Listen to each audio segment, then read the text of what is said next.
Welkom in mijn video bij de 11e kaart naar aanleiding van de 12 Decks of Christmas. De basis van mijn kaart is een stuk straw cardstock van 15 bij 30 centimeter en dat dubbel gevouwen.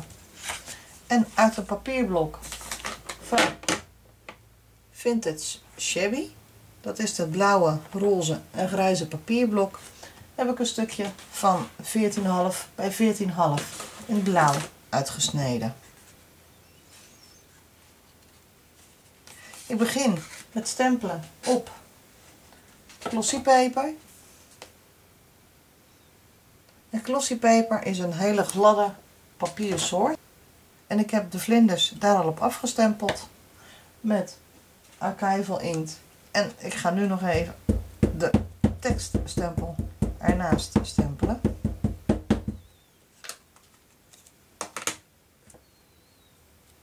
En het maakt niet zo heel veel uit waar ik deze stempel, want ik knip ze uit.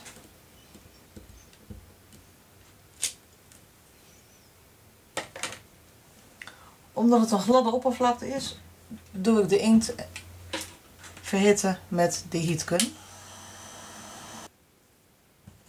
Met twee kleuren groen, Peeled Paint en Shabby Shutters, ga ik de tekststempel aanzetten.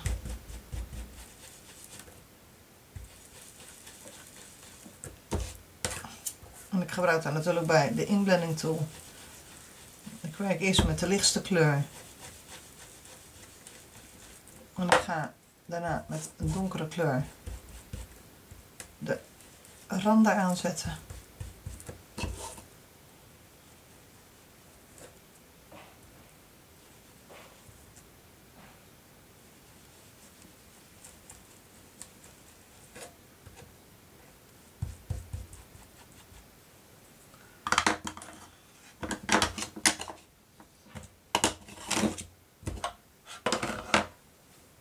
En dit verhit ik omdat het anders niet blijft zitten.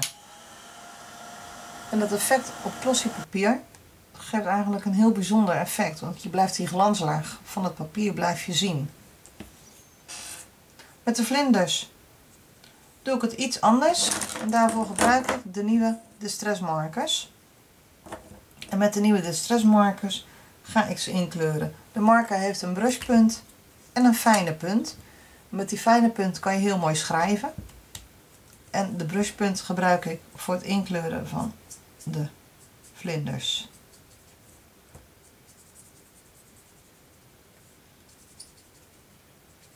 Omdat het glossy papier is, kan je hier heel goed rechtstreeks op kleuren. Je kan natuurlijk ook werken met de waterpen.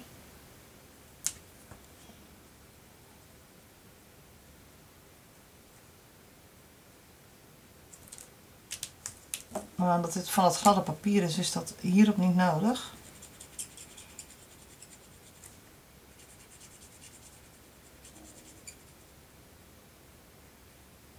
Dan kan je heel mooi inkleuren.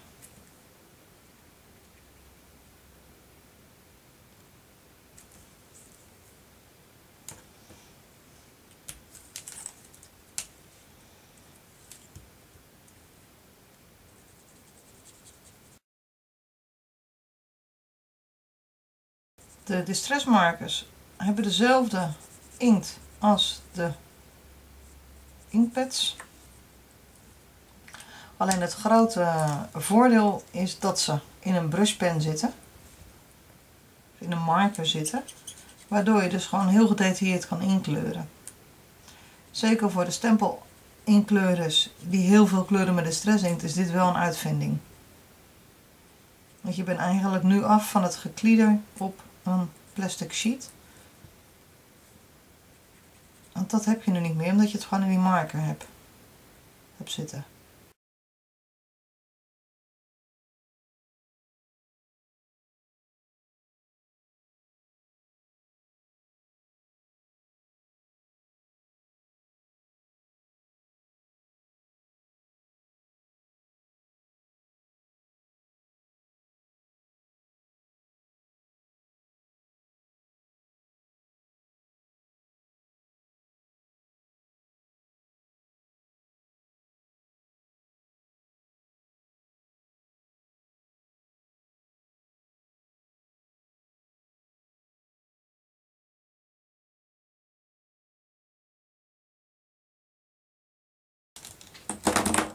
En als de vlinders zijn ingekleurd, verhit ik ook deze eerst met de heatgun. Met 3 kleuren blauw. Zet ik de buitenranden aan. En ik heb gekozen voor Stormy Sky, Faded Jeans en Broken China.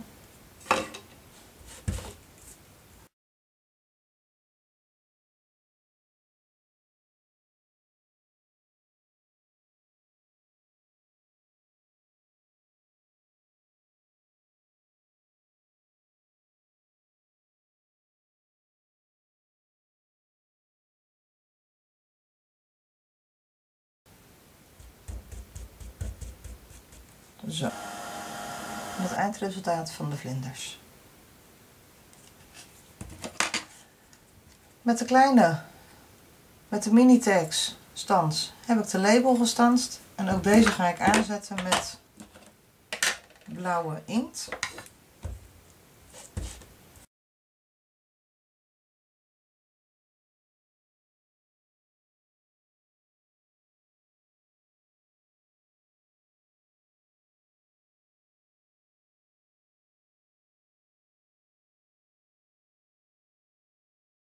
En met een mini mister en wat water ga ik hier druppels op maken.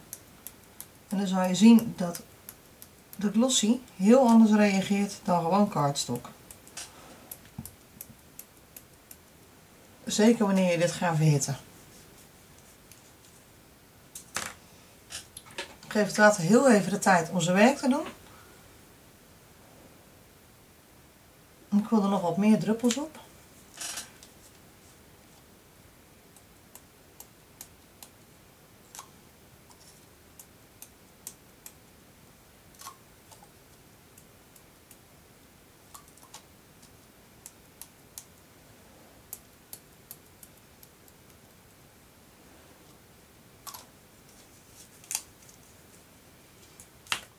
En dit ga ik nu verhitten. En dit is het eindresultaat na verhitten. En ik had wat witte vlekjes van de vingerafdrukken die op het papier zaten. Maar die vallen ook nu niet meer op doordat je er met water overheen gegaan bent. Ik neem een melting pot. En die stel ik in op de hoogste stand.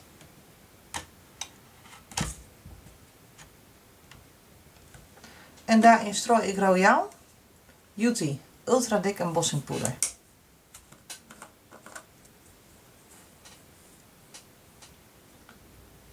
Er zit een afmeting op hoeveel dat je er maximaal in mag doen. En zorg ervoor dat je daar niet boven komt. En wacht tot dit gesmolten is. Met krimpfolie heb ik bloemen gestanst. En zodra de Beauty gesmolten is, leg ik de bloemen in de Beauty. En ik zorg ervoor dat ik zo goed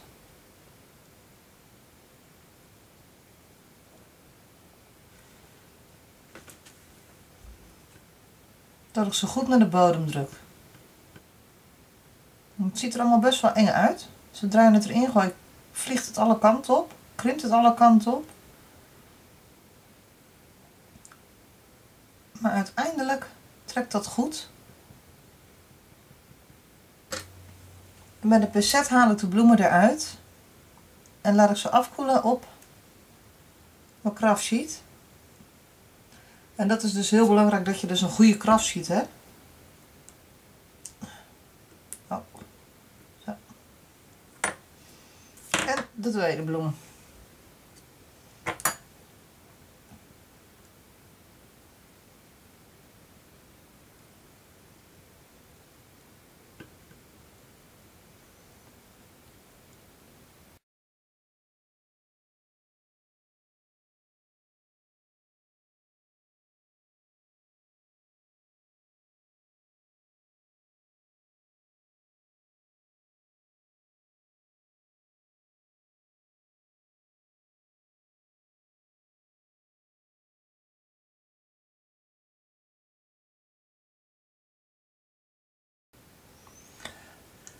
Aan mijn prikpen heb ik nu een dotje zitten. Dit kan ik er heel makkelijk afhalen.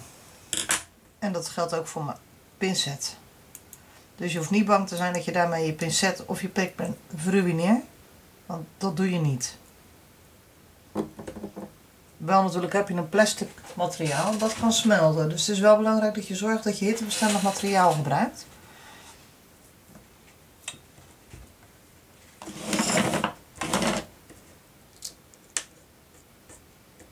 De Jutti in de melting pot kan je op je kraftsheet schenken.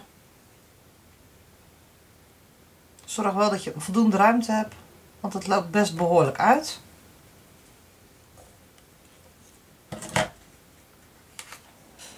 En de overgebleven Jutti kan je dadelijk van je kraftsheet afhalen, in stukjes breken en bewaren voor een volgende keer.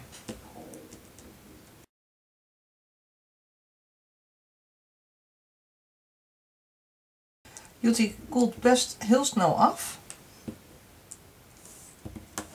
En als het nog warm is, maar niet heel warm, zodat je hem wel kan vasthouden, dan is hij dus nog buigzaam.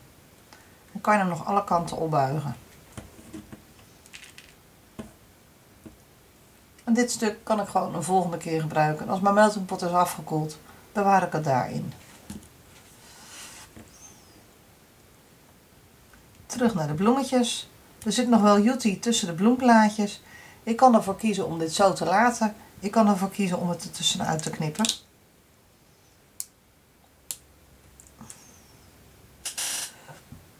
En met een inblending tool, alcohol inkt en vilt ga ik de bloemen op kleur brengen. En ik heb ook weer gekozen voor blauw en groentinten en wat bruin. En de alcohol inkt breng ik aan op mijn vilt.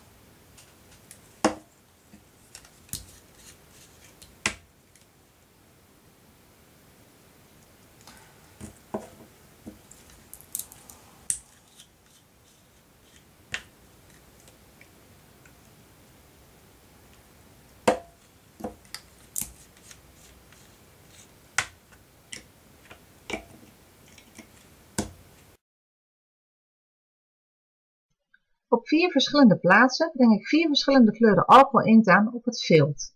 Door het te draaien met mijn blending tool kan ik de verschillende kleurtjes inkt aanbrengen op mijn bloem. Bevalt het uiteindelijke resultaat toch niet, kan ik er altijd nog voor kiezen om met een nieuwe kleur er overheen te gaan. De nieuwe kleur zal de bestaande kleuren opzij duwen, waardoor ik dus de nieuwe kleur verkrijg.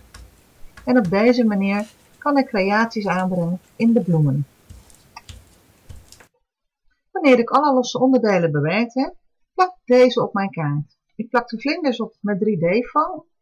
Dat doe ik ook met de blauwe tag, met daaroverheen de tekst. En ook de tekst zet ik weer met 3D-tape op de label. De bloemetjes en de metalen, die plak ik vast met Glossy Accent. Hier en daar heb ik nog wat stickers gebruikt met een dotje voor de afwerking. Bedankt voor het kijken naar deze video.